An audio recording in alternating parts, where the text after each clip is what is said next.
I walked down New York City 2 days ago.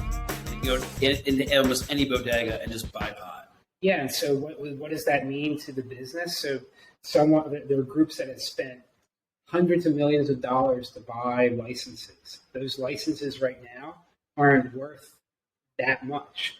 One of the big MSOs just gave their license back. They'd rather like that they were going to buy. They had an option to buy. They turned it down because they're like, we'll get an application. They're not regulating it at all. Like, so why should we spend all this money when we can't make our money back? So what is going? How come there is such an open field?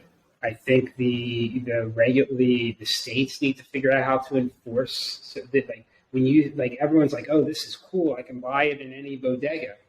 Lots of it's illegal. But it's you go to Costa Rica. Costa Rica has great laws. It takes 7 years to get into court.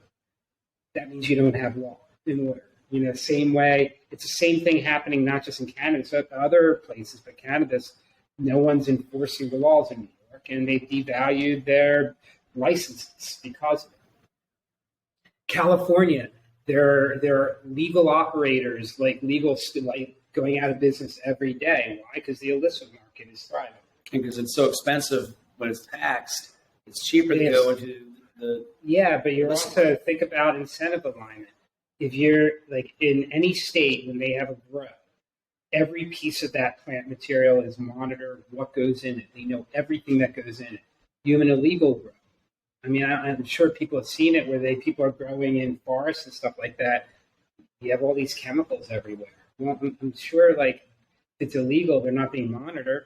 Do they care if they put pesticides on it? You know, we need this to grow low. Let's put some steroids on this thing. I wonder what steroids do when you ingest them through a plant. Might not be good. You remember a couple of years, the whole vape problem that existed.